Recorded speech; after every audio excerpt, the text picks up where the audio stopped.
043, teléfono en el estudio.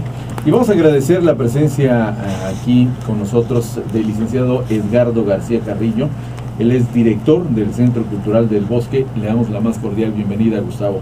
Edgardo, gracias por venir aquí al Poder de la Discrecionalidad. Muchas gracias, Gustavo, Jorge.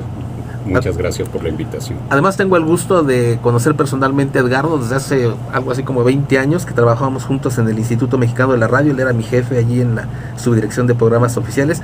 Es un gustazo verte. Gracias, y ver que sigues placer en esto de la promoción cultural, ahora en el Centro Cultural del Bosque, del cual pues se dice que tuvo su origen por ahí de algunas olimpiadas, ¿no? ¿Cómo estuvo eso? Así es, fue gracias a las medallas que obtuvo el equipo de polo, el equipo mexicano de polo.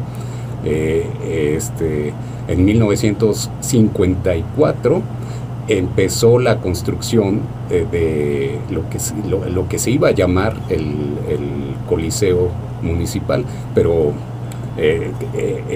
dentro del Campo Marte, si recordamos, los que vivimos en la Ciudad de México, conocemos e identificamos muy bien el Campo Marte. En realidad era un campo de polo, campo de polo Marte, y ahí practicaba el equipo nacional, el ecuestre. Así que con las medallas y en la euforia por haber obtenido estas medallas en las recientes Olimpiadas, se mandó a construir una gradería gigantesca para ver y apreciar al equipo nacional, al equipo ecuestre nacional.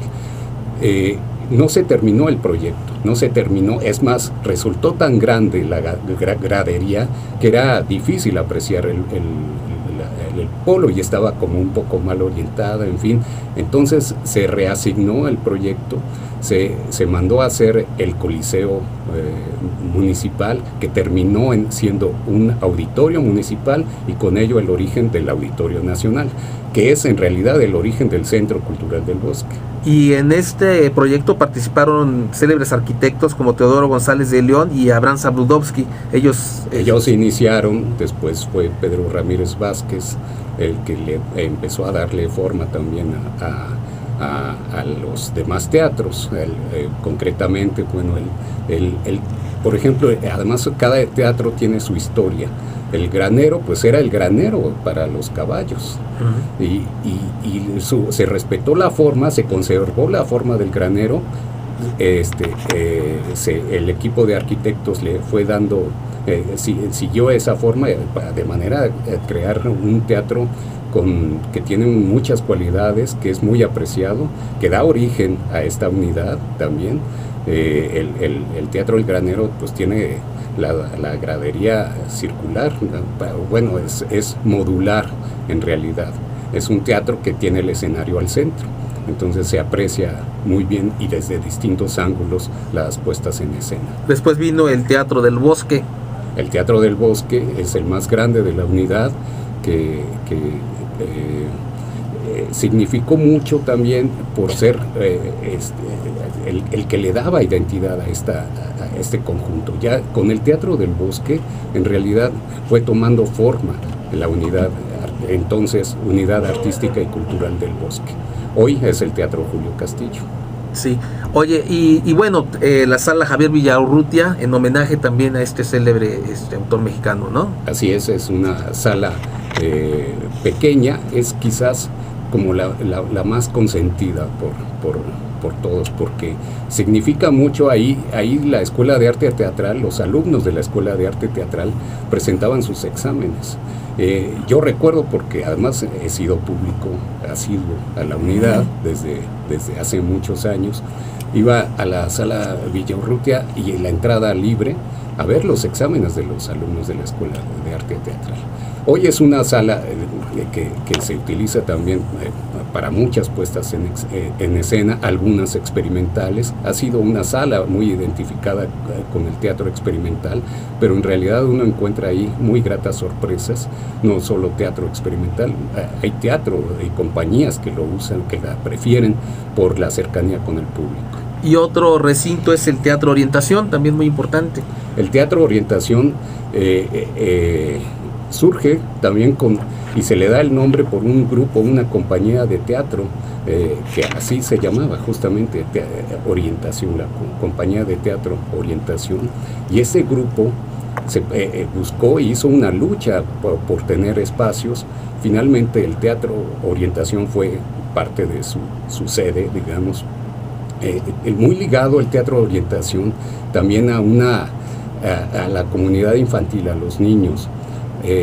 Si quienes conozcan, y si no, los invitamos a conocer el Centro Cultural del Bosque. Junto al Teatro Orientación hay una guardería, un centro de desarrollo infantil, que tiene en su perímetro una fuente dedicada a los niños.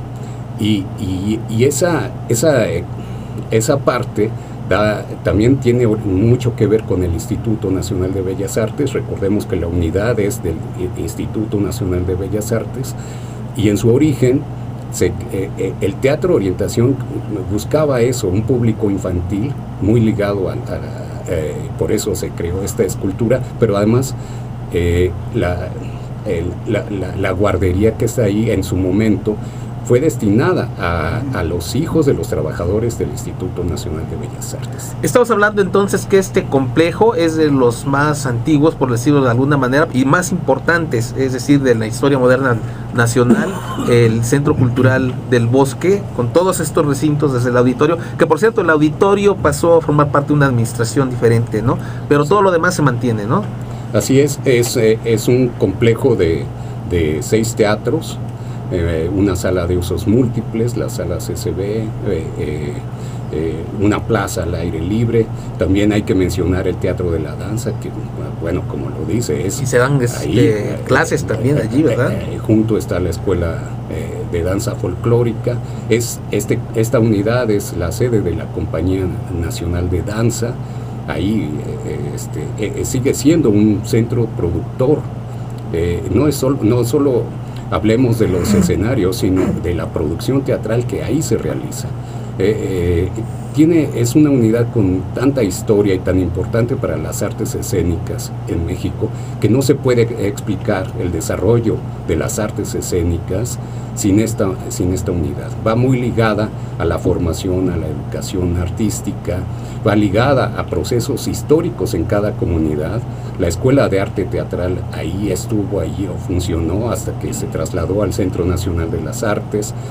Ahí se fundó y operó inicialmente la Academia de la Danza Mexicana, que luego se transformó en el Sistema Nacional para la Enseñanza Profesional de la Danza. Fueron 3 escuelas de danza clásica, danza contemporánea y la que queda, danza folclórica. Las otras 2 también se instalaron en el Centro Nacional de las Artes. Así que es una unidad con mucha vida que siempre tiene algo que ofrecer en cualquiera de sus escenarios.